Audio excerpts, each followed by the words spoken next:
분은 뭐 여러 작품으로 관객과 시청자들과 만나시고 또 많은 사랑을 받은 두 분인데요. 그간의 어떤 공통점을 보자면 항상 현실에 딱 탁월하게 발을 붙인 캐릭터들을 두 분이 연기를 해오셨다는 인상이 저에겐 있습니다. 그런데 검은 수녀들이라는 이번 작품을 통해서 과학적으로 온전히 설명이 안 되는 세계로 드디어 두 분이 들어가셨어요. 네, 이 동시에 좀 자유로운 오감이 열리는 경험이지 않았을까, 이것이 어려운 동시에, 이런 생각들 들었는데요. 이번 작업에서 보통 힘든 점들을 많이 질문을 받으실 텐데 저는 재미있었던 점을 여쭤보고 싶어요. 왜냐하면 두 분이 분명히 찾으신 장르적 연기의 재미라는 것이 있을 것 같거든요. 한 분씩 답변 부탁드리겠습니다. 네, 처음 이제 시나리오를 읽었을 때 저는 원래 개인적으로 되게 현실적인 것들을 좋아하는데 이제 처음으로 이렇게 상상이 되는 거예요. 시나리오 읽고서. 그래서 이제 구마신 같은 경우는 제가 살면서 한 번도 연기를 해본 적이 없는데 너무 어렵겠지만 그 씬을 할 때 나의 모습은 어떨까라는 궁금증이 생기면서 욕심이 나더라고요. 그래서 이제 촬영장에서도 많이 힘들기는 했는데 여빈 씨랑 또 문우진 군이랑 같이 이제 만들어가는 그 시간 안에서 힘들고 어려웠지만 그 한 컷 한 컷 완성될 때마다 그런 희열이 있더라고요. 그래서 제가 상상한 만큼 그림이 그려지니까 너무 반가웠고 또 그 시를 찍을 때 여빈 씨랑 제일 재밌었던 것 같아요. 저는 우선 미카엘라가 이 검은 수녀들 내에서 뭔가 작게나마 이렇게 변화하는 어떤 지점들이 있는데 그냥 그거를 연기하는 사람으로서는 캐치해내는 재미가 있었고 어떻게 세밀하게 조금이라도 다르게 이렇게 계단을 올라가듯이 표현해낼 수 있을까라는 그 과제가 저한테도 제일 재미있는 지점이었어요.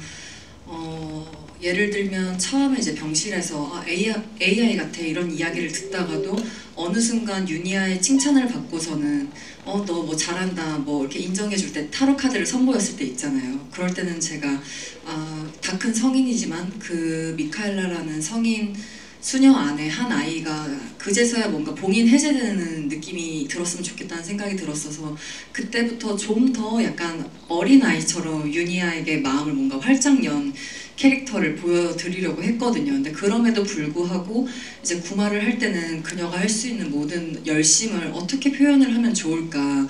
근데 이제 구마씬 같은 경우는 대본의 리액션이 미카엘라는 리액션이 많았던 캐릭터이기 때문에 리액션의 대사들이 있진 않았어요. 그래서 막 이 친구가 어느 순간에 이제 그 기도문이 들어갈지 그리고 콘티상에서도 뭐 지금 희준이를 바라보고 있을지 아니면은 유니아를 바라보고 있을지 그게 아주 계산적으로 있지는 않았기 때문에 그런데도 불구하고 배우로서는 마땅히 해내야 되는 지점이 그런 빈 공간을 무조건 채우고 존재하고 있어야 된다고 생각했어요. 근데 촬영할 당시에는 모든 순간 집중해야 되기 때문에 힘이 붙이기도 했었지만 뒤돌아서 보고 나면은 그렇게 집중할 수 있었고 세밀하게 뭔가 상대들을 보려고 했던 것이 상대의 눈을 보고 말을 귀에 담으려고 했던 것이 저에게는 재미로 남았고 배움으로 남았습니다.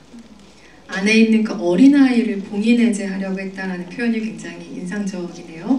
권혁재 감독님께는 이런 질문 한번 드려보겠습니다. 현장에서 연출가라는 존재는 전체를 보는 말하자면 오케스트라의 지휘자 같은 역할을 담당을 하지만 한편으로는 또 배우들의 연기를 관객이 보기 전에 가장 최초로 눈앞에서 생생하게 목격하는 관객이라는 점에서 항상 그 시선이 궁금한데요. 현장에서 목격을 하신 이 두 배우의 최고의 순간을 많겠지만 하나씩 꼽아주신다면 어떤 장면들을 꼽으시겠어요?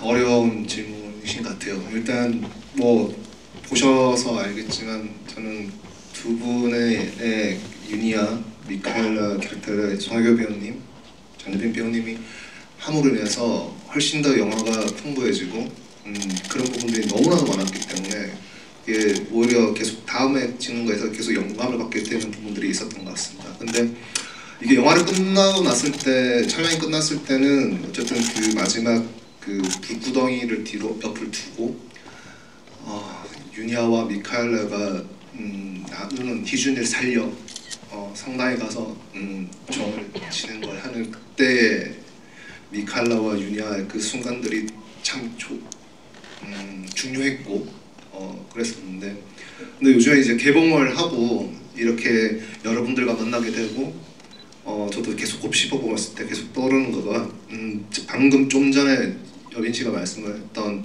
장면도 있지만 저는 그 봉쇄 수도원 이후에 그 유니아와 미카엘라가 벤치에 앉아서 괴물 같아. 그리고 왜 이렇게 살아요? 그다음에 구마의 핵심은 뭐예요? 자백.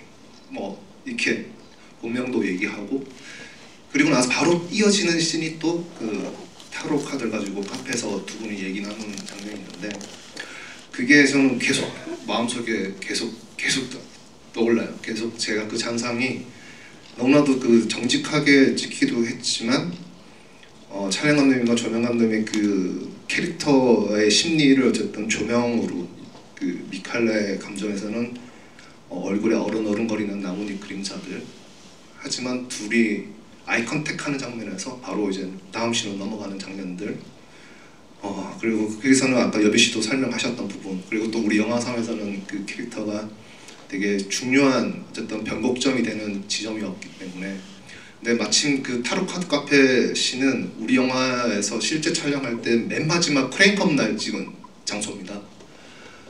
근데 그 두 배우분들의 그 지금까지 이 검은소녀들을 찍기 위한 그 노력들과 역사가 이렇게 묻어있다? 약간 그 피로감도 묻어있는 느낌? 그거가 느껴져서 또 그 정서가 전 너무 좋았던 것 같아서 굳이 말씀드리자면 그 두 씬의 장면들이 두 분 다 함께 있었을 때 장면들이 너무 좋았습니다. 네.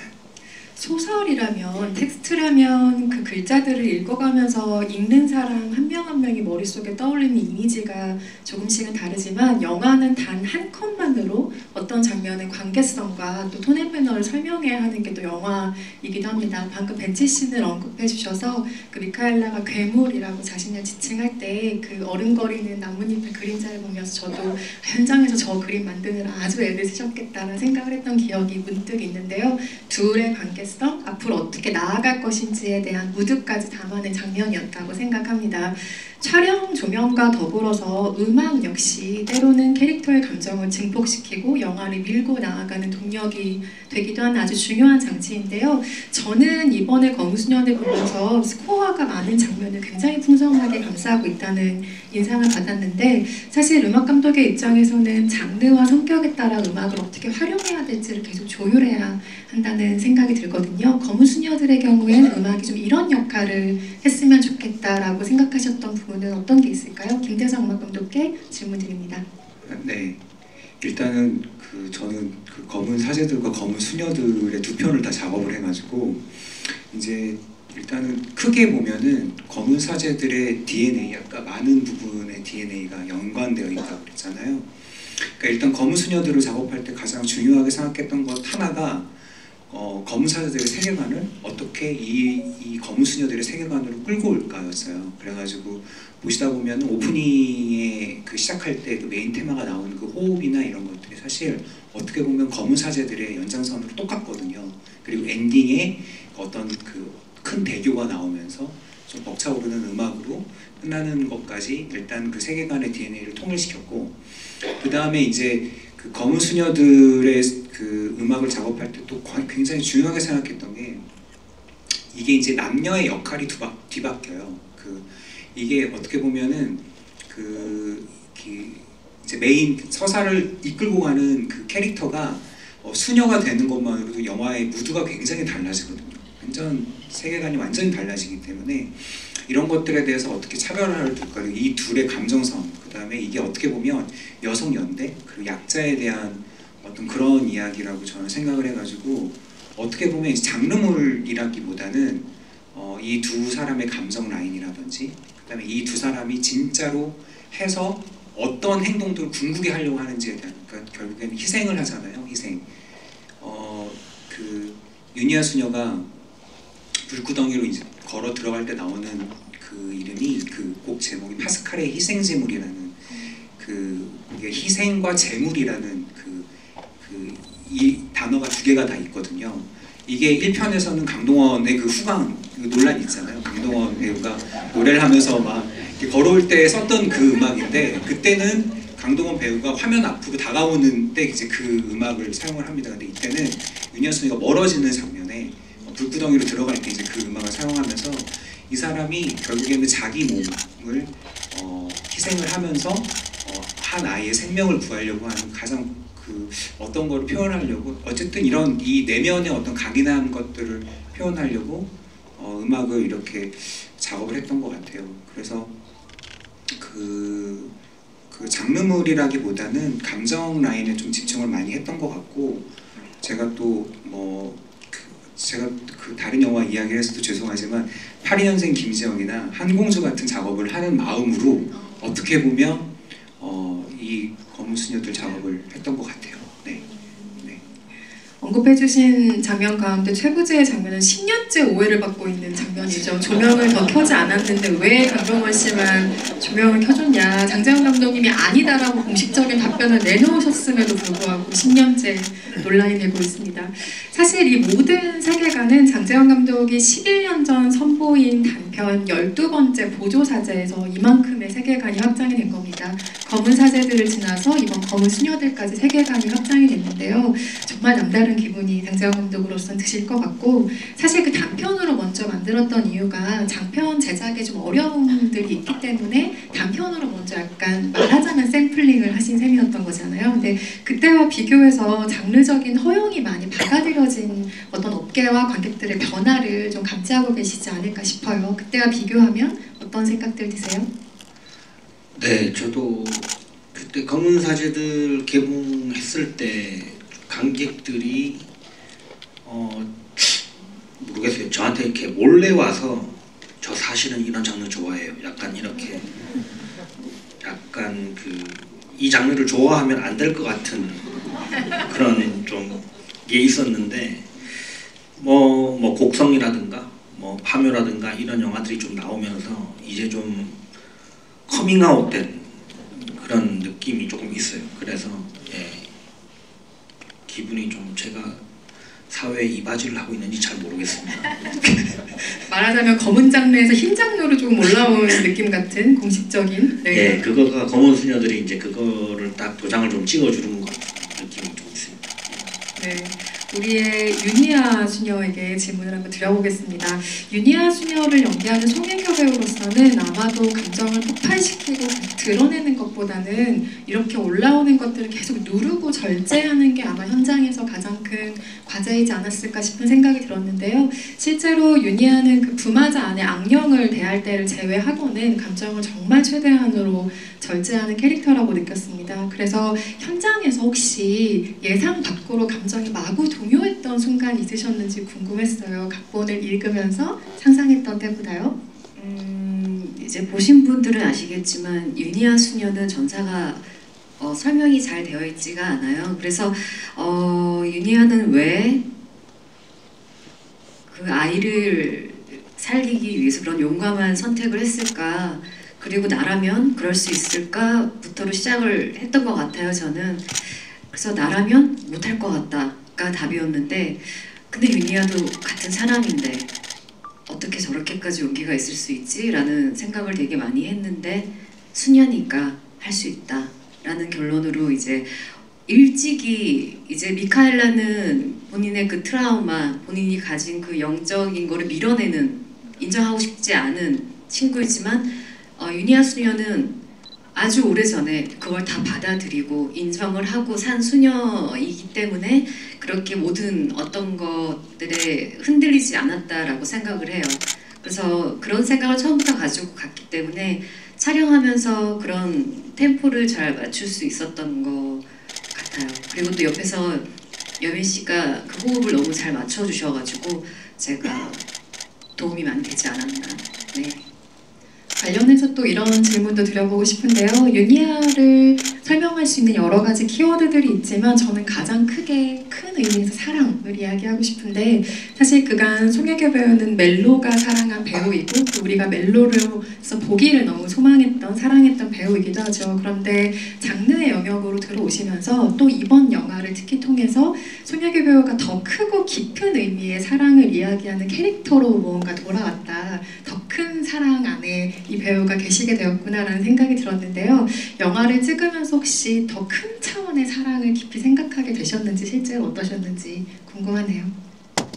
더 글로리를 시작으로 이제 두 번째 장르물이었는데 저는 모든 작품이 같아요. 찍을 때는 그냥 그 순간만 집중하고 연기를 하느라 다른 것들은 생각을 하지 않는 것 같아요.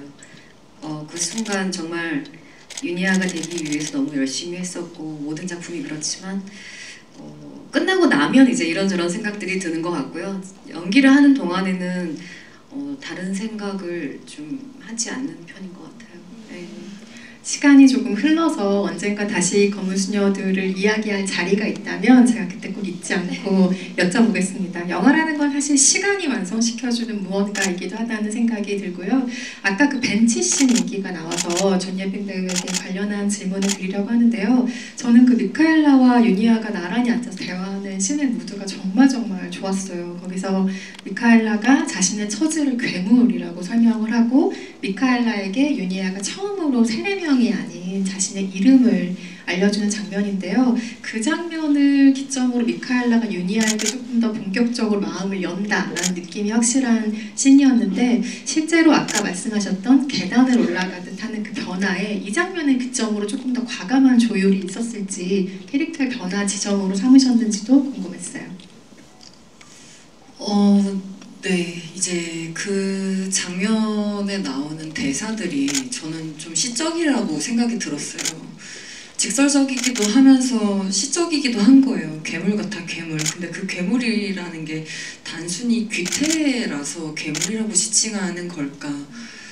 되게 여러 생각을 하게 되더라고요. 근데 지금 여기서는 많은 분들의 해석이 있으실 수 있으니까 제 안의 해석은 좀 뒤로 하고 그래서 그냥 제가 바랬던 소망 중에 하나는 어쨌든 영화는 큰 영상미 안에서 그 미장센 안에서 배우들이 뭔가 역할을 하는 것을 이제 역할을 해낼 때 같이 더 힘있게 관객들한테 다가갈 수 있잖아요. 그래서 배우임에도 불구하고 뭔가 연출적인 어떤 힘으로 어떤 이미지로 관객들에게 우리 둘의 얼굴이나 그런 표정이 뭔가 각인됐으면 좋겠다는 바람이 있었어요. 그 씬을 이제 지나가서야 우리가 뭔가 어둠에서 조금 더 한 발짝 나와서 더 나아갈 수 있는 어떤 힘이 둘이 합쳐졌음을 보여줄 수 있는 씬 같았거든요. 그래서 그 씬을 찍고 나서 미칼라는 그때는 아직 그래도 마음이 갇혀져 있다면 저는 그 다음에 뭔가 제가 그동안 바오로 신부 앞에서는 꽁꽁 숨겨놓았던 타로 카드를 이제 윤희아 앞에서는 자유롭게 펼쳐 보이며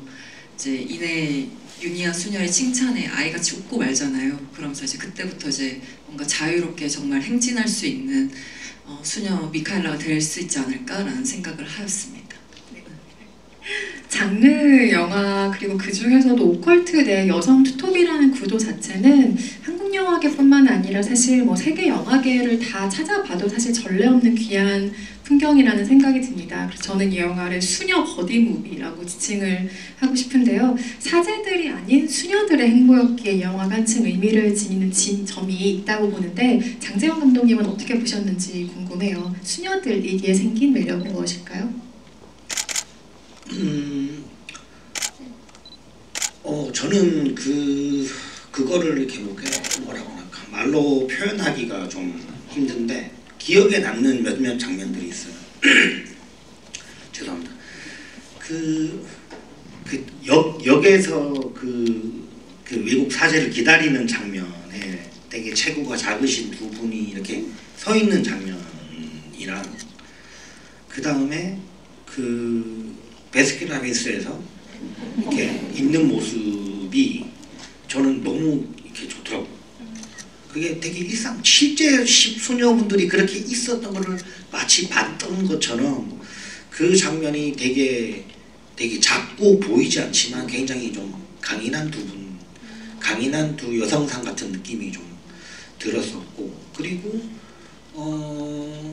제가 너무 좋아하는 장면 중에 한 개가 그 미카엘라가 먹는 장면이 예, 탕후루도 그렇고 예, 그거도 되게 기억 남고 그 다음에 제일 좋아하는 장면이 그 유니아 수녀가 김범신 XXX라고 하는 대사가 있어요. 그걸 딱 들었는데 기분이 이상하더라고요. 제가 약간 절 욕하는 그런 기분이 되게 들었는데 이상하게 좀 섹시한 거죠. 그래서 아, 또 듣고 싶은데 그 다음부터 안 나오더라고요.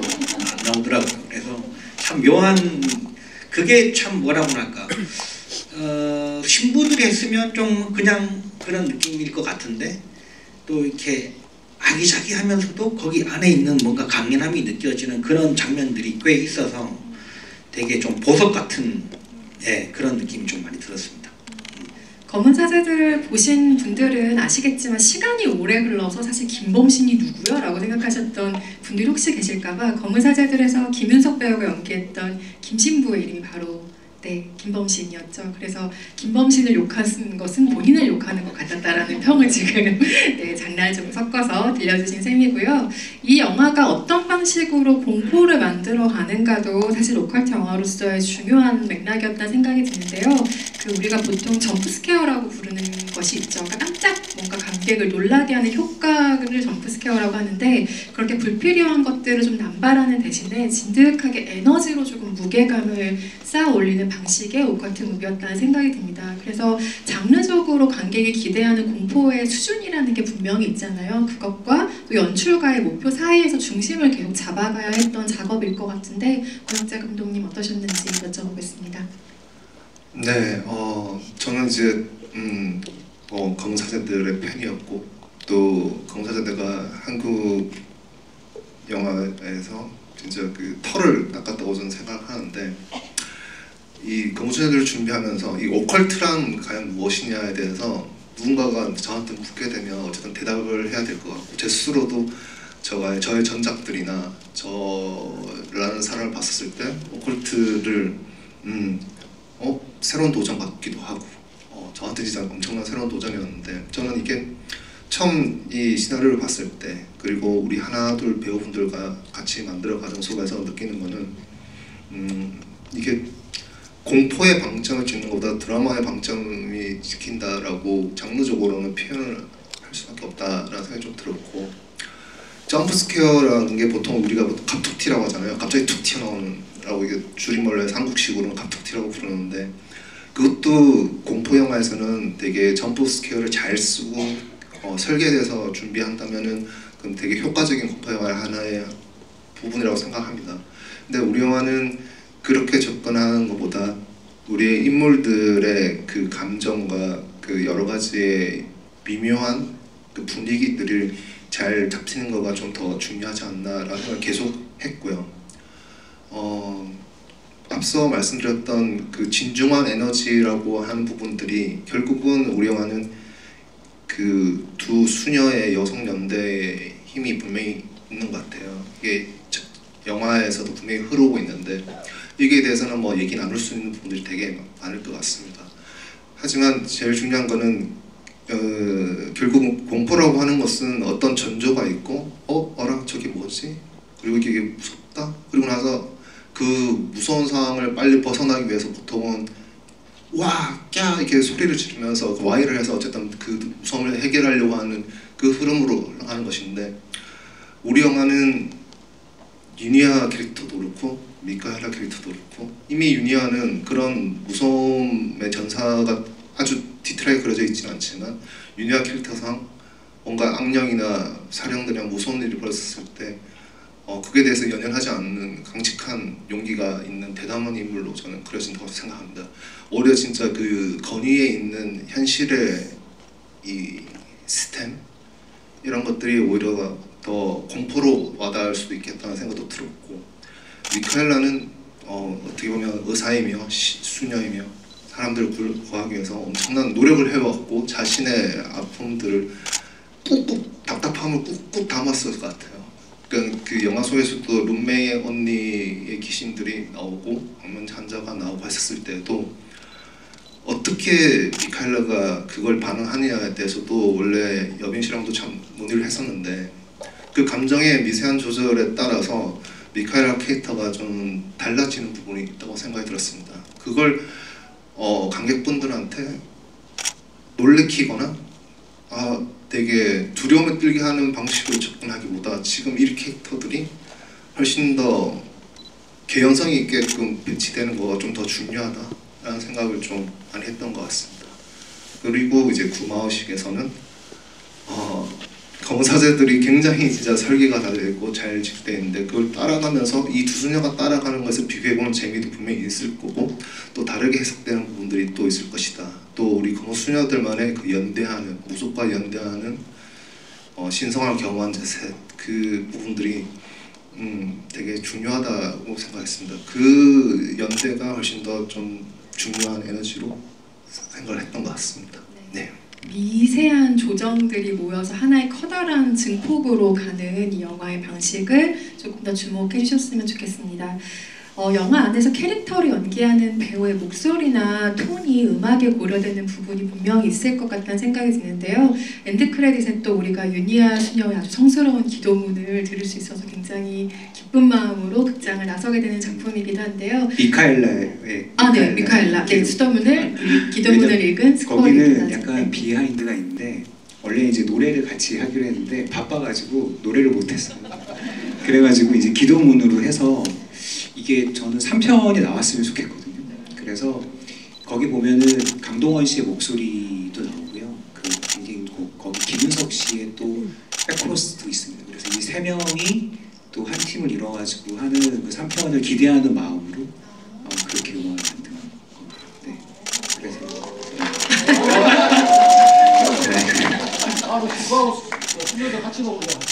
미처 캐치 못하신 분들이라면 다시 한번 관람하시면서 그 숨겨진 목소리들을 찾는 재미도 있으시겠어요?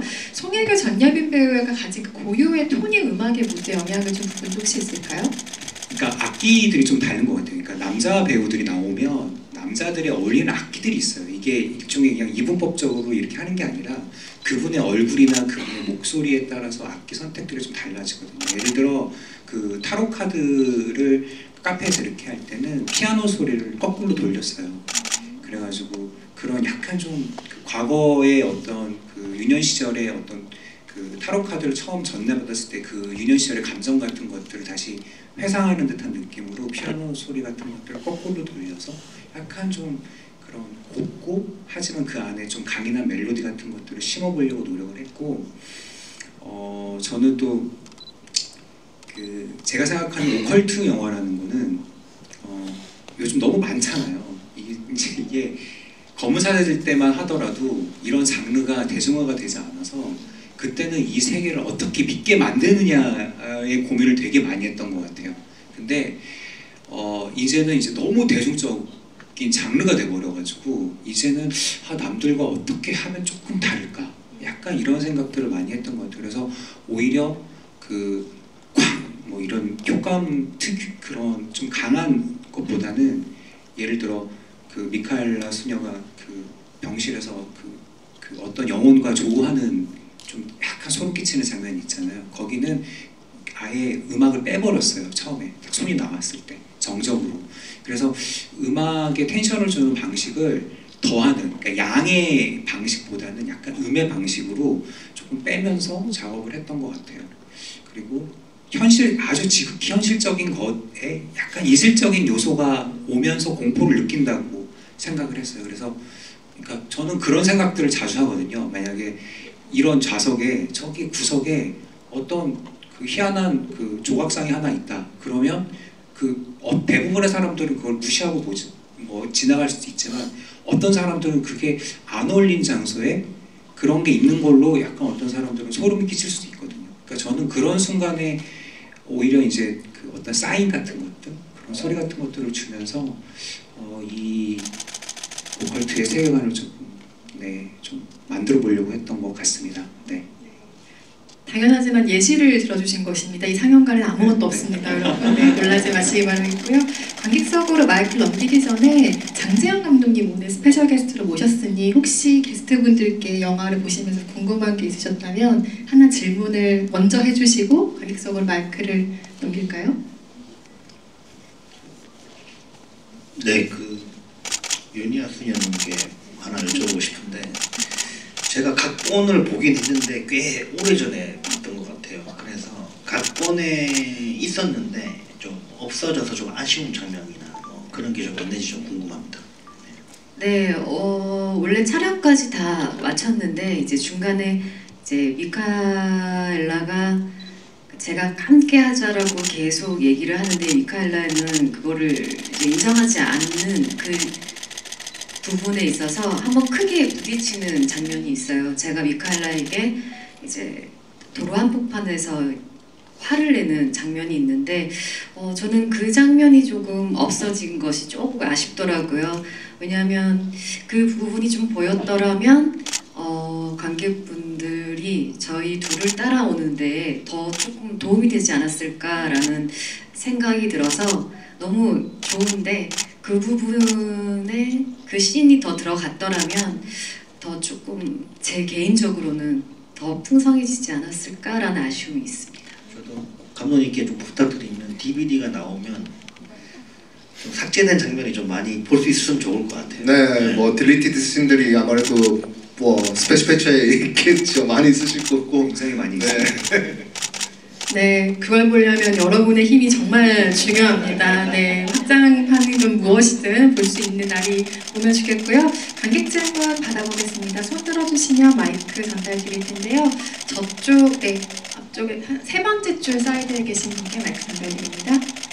네, 안녕하세요. 그 영화 잘 봤습니다. 그 감독님이랑 배우분들한테 질문드리고 싶은 게 있는데 영화를 촬영하시면서 이 부분은 조금 관객들이 호불호가 갈릴 수 있거나 좀 오해를 불러일으킬 수 있겠다 하시는 장면들이나 또 그거에 대한 좀 설명을 해주실 수 있는지 그게 궁금합니다.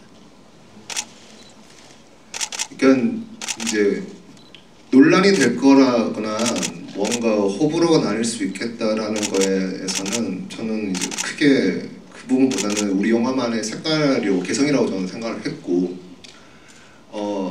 아까도 말씀드렸지만 오컬트지만 또 검은 사제들의 세계관을 공유하는 스피노프지만 우리 영화는 검은 수녀들 말 그대로 제목에서도 있는 설명되는 검은 수녀들이 한 생명을 거하는 이야기.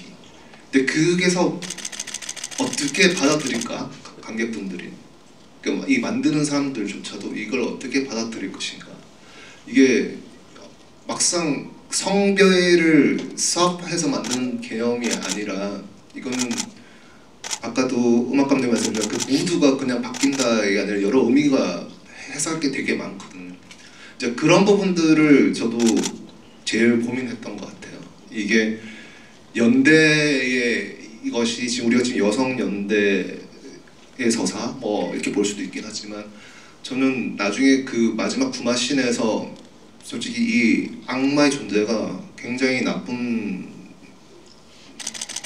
악마가 아이를 그렇게 하거든요.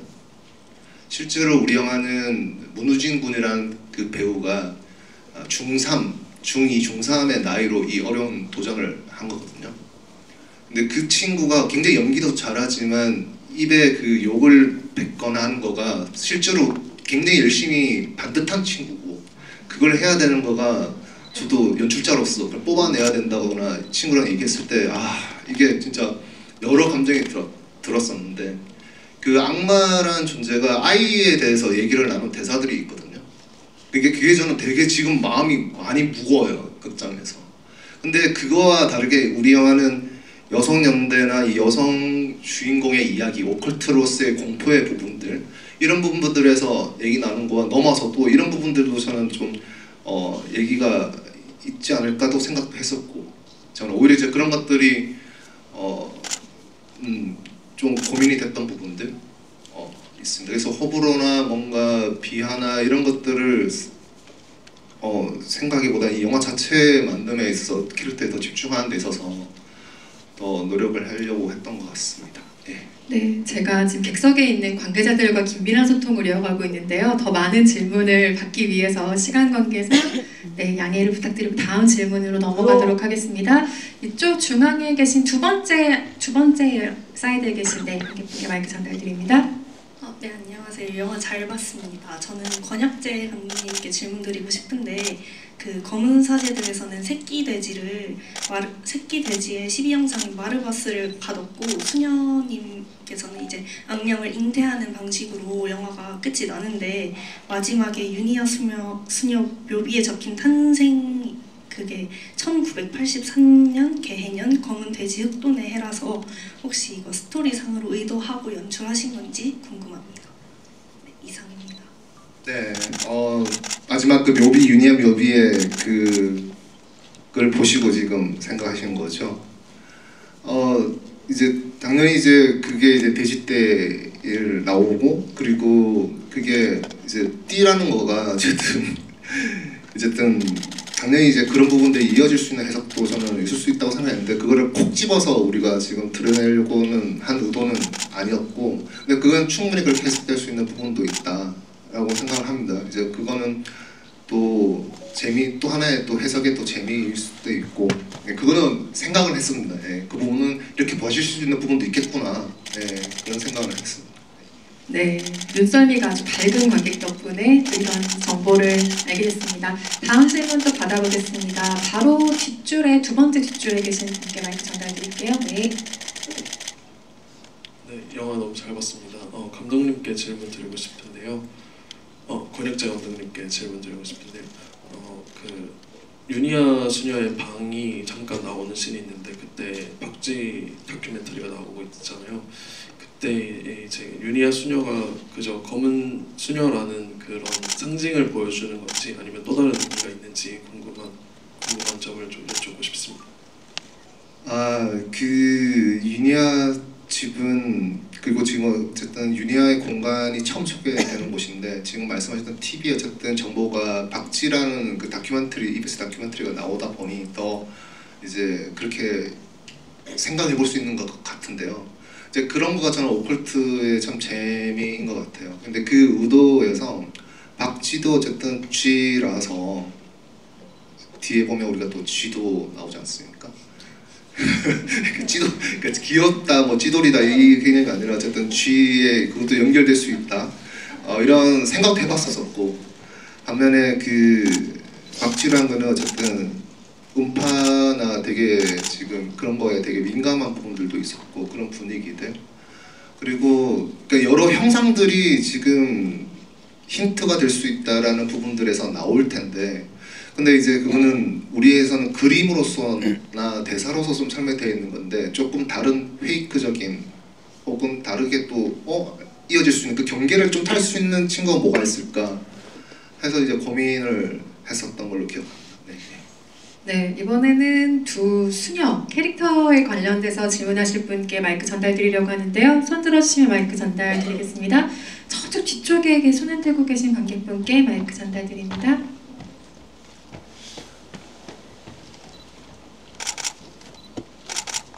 네, 저는 24일 개봉하고 난 뒤에 지금 10회차 보고 있습니다. 지금 다 붙여가지고 다니는데 오늘 두 분께 조금 애드립 할 때 그 대화를 할 때 그 욕설도 있고 가끔 하다가 혼자 하시는 말인데 두 배우께서 하는 게 참 재밌거든요.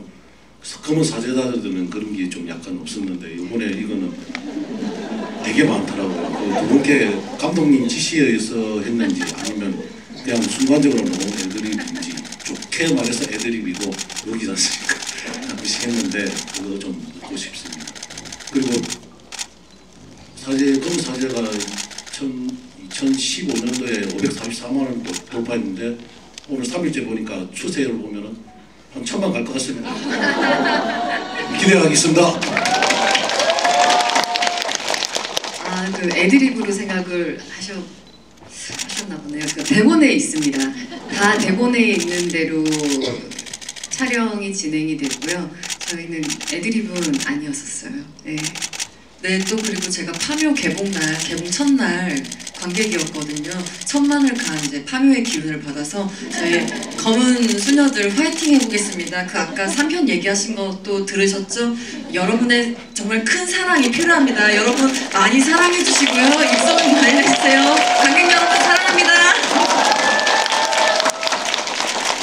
마치 끝인사 같은 분위기가 됐지만 저희 질문의 시간이 조금 남아 있습니다. 그리고 오늘이 26일인데 10번을 보시려면 거의 시간을 전폐하시는 수준 아닌가요? 건강을 잘 챙겨가시면서 관람하시길 바라겠습니다. 다음 질문 또 받아보겠습니다. 저쪽에 휴대폰 라이트 켜신 분께 예, 마이크 전달드릴까요? 뒤쪽에 계십니다. 네.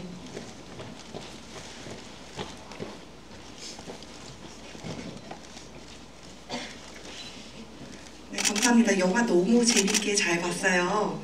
저는 이제 개인적으로 궁금한 게 악마 이름이 이제 나왔을 때 이게 인터넷에서 보니까 자막을 보셨다는 분들도 계시고 못 보셨다고 하시는 분도 계시더라고요. 저는 CGV에서 봤을 때 못 봤는데 혹시 이 부분에 대해서 설명해 주실 수 있는지. 네, 그 부분은 제가 설명을 드리자면 뒷부분에 그 희준이가 악마 이제 구마식 할 때 지금 목에 재발 물려져 있는 부분도 있고 음성 변조가 되어 있는 부분들도 있고 이제 그런 대사에서 특히 라틴어나 외국말 같은 경우에는 자막이 있지만 한국말의 경우에는 자막을 원래 안 달았었어요. 근데 어쨌든 저희가 되게 기민하게 빨리 그걸 준비를 했었고 그 반응들에 맞춰서 지금은 그 부분에 대해서 자막 작업들이 되어 있습니다. 그래서 아마 어제부터 해서는 그걸 자막이 좀 달려 있어서 의미가 잘 전달되도록 지금은 그래서 상영 중인 걸로 있습니다. 미리 그 부분에 대해서는 좀 제가 대표로 양해 말씀드리고 죄송하다는 말씀을 드리겠습니다. 네.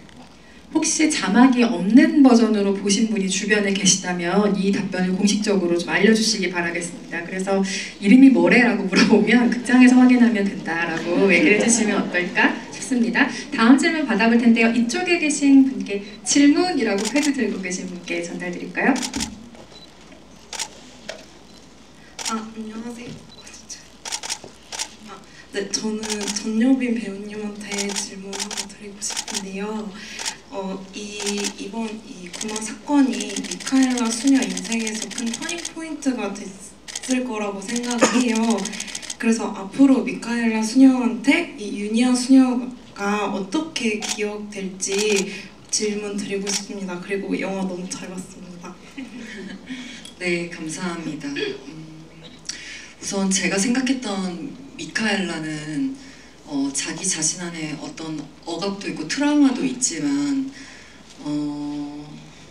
어쨌든 뭔가 사회에서 자기를 봐줬을 때 정상적인 어른으로 보이길 바라는 그런 마음이 있었을 거란 생각이 들었어요. 그러니까 귀태로 태어났잖아요. 자기가 어른이 되지도 않은 어린아이인데도 불구하고 이미 뭔가 정체성이 굳어져 버린 사람들에게 그렇게 불리는 사람으로 태어나져 버렸기 때문에 성인이 되고 나서는 그냥 어떤 평범한 사람으로 보이고 싶어 했었던 사람이었을 것 같아요. 근데 그거는 즉 자기 자신을 속이고 숨기는 사람이라고 생각했거든요.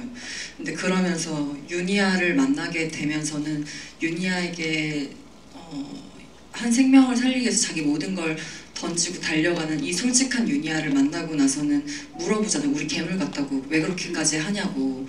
그랬더니 이제 유니아가 자기의 진짜 이름 난 강성애야 라고 이름을 밝히잖아요. 그러니까 그때 이제 미카엘라는 자신의 존재 자체를 그냥 직면하라고 들었을 것 같아요. 그냥 자신의 존재를 정말로 직시하고 바라보고 그냥 나 자체로 살아낼 수 있는 그런 용기를 바라보는 것.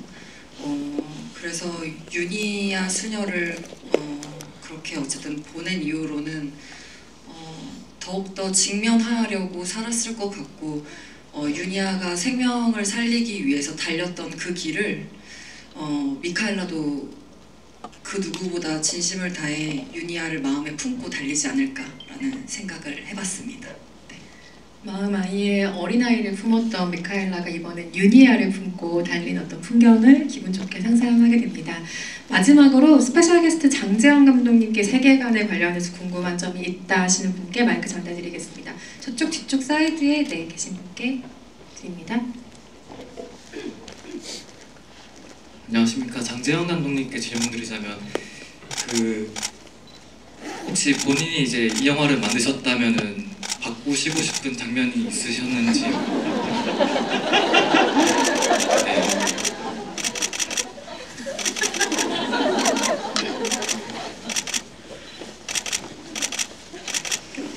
이렇게 무거운 역할을 제가 드릴 생각은 아니었는데 네.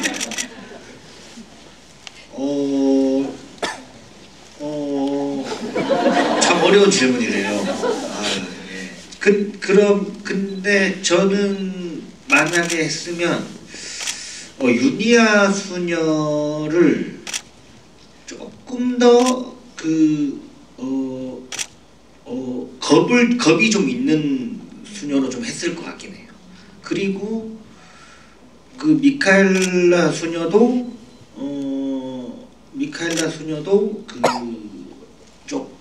좀 이렇게 아닌 척하는 사람 있잖아요. 지금은 그냥 이렇게 조금 밝지만 뭐 좀 그런 느낌으로 가지 않았을까 뭐 그런 생각도 좀 하고, 예, 그리고 저는 그 허준호 선배님이죠. 예, 허준호 선배님 장면이 조금 평범하게 했을 것 같긴 해요. 그러니까 이렇게 약간 제가 생각할 때는 그냥 유니아가 찾아갔는데 그냥 평상시랑 똑같은데 조금 이상한 느낌. 그렇게 하면 어땠을까 뭐 그런 생각은 듭니다. 예, 그 정도. 네, 좋은 답변입니다. 네, 흥미로운 질문과 답변들 감사드리고요. 네, 오늘 검은 수녀들 관련해서 뭐 짧다면 짧고 길다면 긴 시간 관객들과 이야기 나누셨는데요.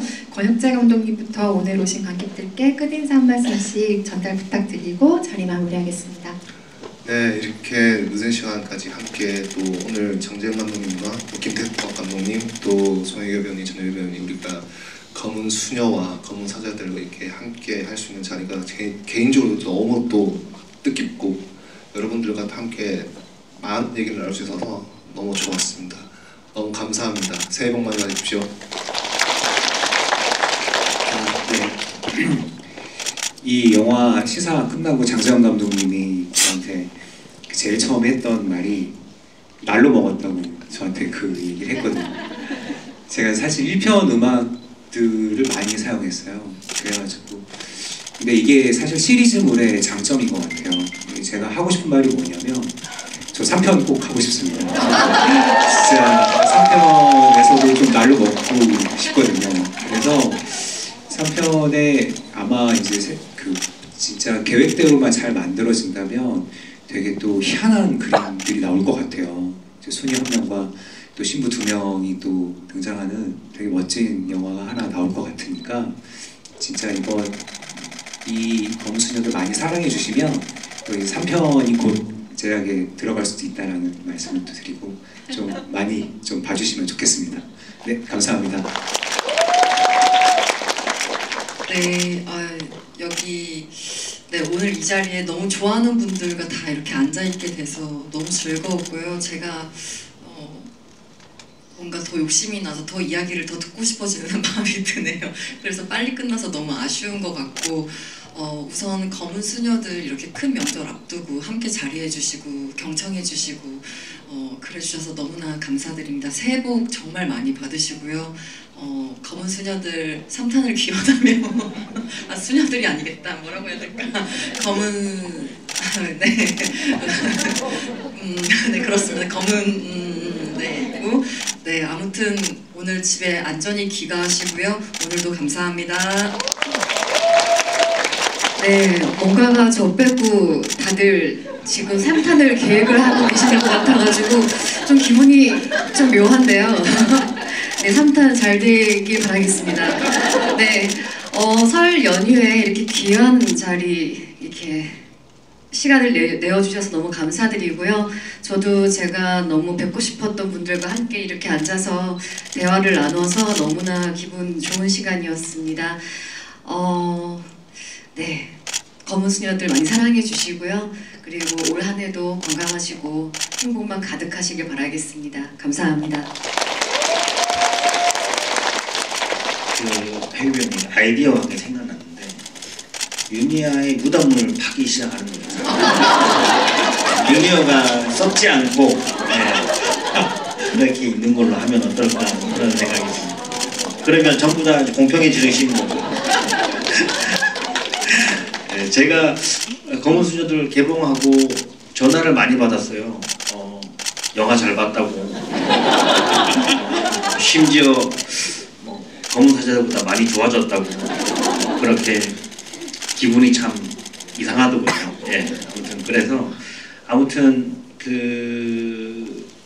그 검은 사제들만큼 또 이 영화가 검은 시리즈가 좀 계속돼서 저한테도 한번 기회가 다시 올 수 있는 날이 오도록 해서 참 더 많이 사랑해 주시고 한국 영화도 많이 사랑해 주십시오. 오늘 와주셔서 너무 감사드립니다. 새해 복 많이 받으세요.